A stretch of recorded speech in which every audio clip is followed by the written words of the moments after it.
Guys. The video I made the other day was, I got more positive response from it than I expected. I had some people come in a lot more prepared for their lessons, which was my first priority in this.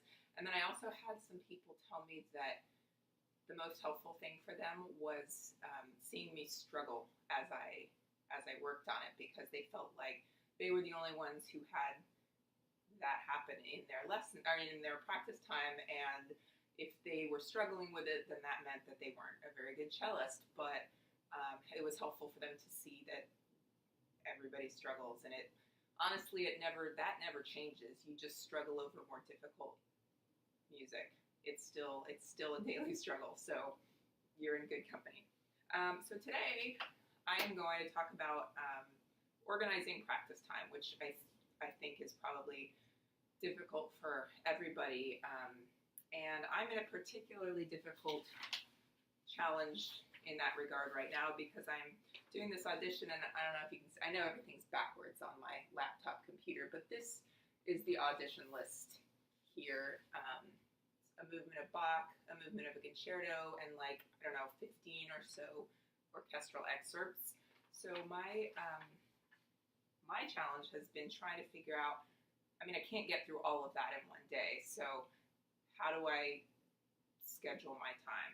So I, in some sort of burst of organization this week, have decided to start a practice journal. So over on this page, I've created a goal. Now this is going to be for my, specifically for my audition prep. You might want to do one weekly, or, if you're preparing for a recital or something, maybe we'll do one specifically for that. Or you can just have a generic My Practice Plan page. So number one on here is my first thing that I'm going to do is to revisit the stuff that I did yesterday. And then after that is to do new stuff. And by new stuff, I just mean stuff I didn't do yesterday, not brand new stuff.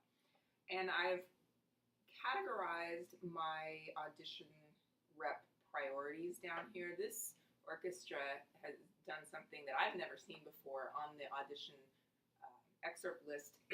They've actually put little asterisks next to the things that are going to be in the first round. So I am making the decision, I don't know if this is a wise one or not, but to make sure that the first round stuff is really, really solid, and then dig in deeper to the other round stuff. I don't know. I'll let you know after the audition if that was a good plan or not. But so I've divided it into first priority stuff, which is the first round, and then second priority stuff.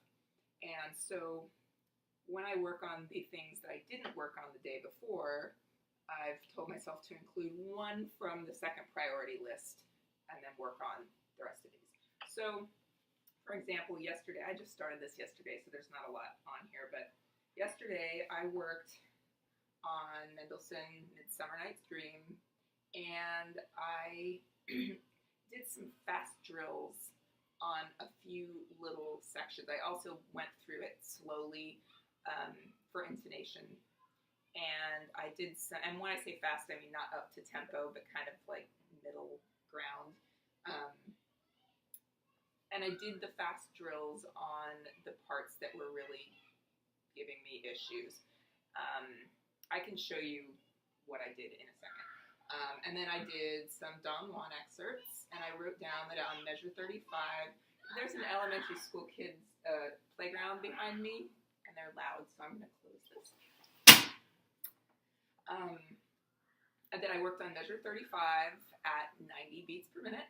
And then I also worked on measure 4 in detail. And then, of course, I tried to go through the whole excerpt, which is maybe, 25 bars or so, at a definitely not full tempo, because it's been a long time since I played this, and I can't play it up to full tempo cleanly anymore.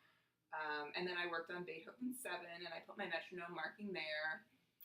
So then today, I reviewed Mendelssohn.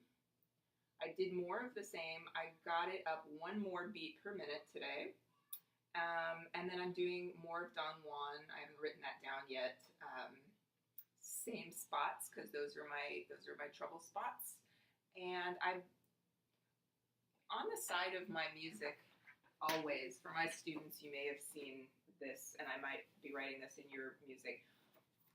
When I'm working on something, I write at the top, again, I'm sorry, it's backwards, my final metronome marking goal, how fast it should be. And I make a little line, and then underneath it, I write the metronome marking that I'm starting to work at it at. And then as I can increase that and still remain clean, I write that one down. So I can kind of see my progress. Well, at some point I got up to 122. This should be about 144. At some point I got up to 122 in the last few weeks and felt like it was pretty clean. But today I didn't feel like it was. So I went back to 116. And I'm going to try and work back up from there. So let me show you some of what I was doing with the Mendelssohn, what I mean by fast drills. Because I know I talk about practicing slowly, so fast drills sounds like it's kind of the opposite of what I usually tell you. So, so the one I'm going to play through, it's not at full tempo, play through a little bit of this one excerpt. Let's see.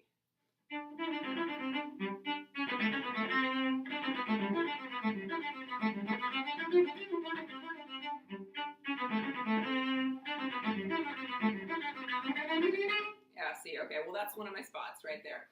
So what I'm doing was I set my metronome at, I was at 71 for this. Final tempo should, I don't know, I used to play this around 80 or 80, even 84, but in the past few years I think that that might be way too fast. So I've set my new tempo at 78. It feels, I think that that's an acceptable tempo. So anyway, I'm at 71 right now. So I'll show you the things that I was doing that were fast drills. So let's pick that spot again. No, that's not it. So that's the part, that shift back and shift up, that are my problems. So I did that a few times. I did also with some of the rhythms that I've shown some of my students, which they're kind of based on the, there was a violin pedagogue named Ivan Galamian who had this, he has a scale system that uses a bunch of different rhythms. I don't think these are actually his rhythms, but this is something that I find very helpful, that my old teacher, Andrew Luchansky, by the way, shout out, used to have me do, and I find them very, very helpful. And so this is in 3/8, so we've got 6/16 notes. So what I'm going to do is I'm going to make 1/8, 2/16, 1/8, 2/16. So one long, two short, one long, two short. So I end up with a rhythm like. So I'm going to take those two measures and do that.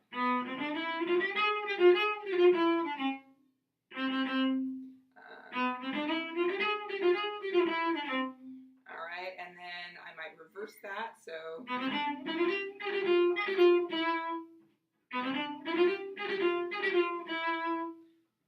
And that allows me to kind of speed up, but in little chunks, and have a place to kind of rest back for just a split second. So that's been my plan with the Mendelssohn. And I've got a whole bunch more practicing to do, but hopefully that kind of gives you a little bit of an idea of how to divide practice time up. Because honestly, I find that to be the most challenging thing about playing. And I don't know, when I was in college, I seemed to have no problem just sitting down and spending hours and not getting distracted. And now, it's very hard for me without a plan. So hopefully this will help me, and hopefully it will help you.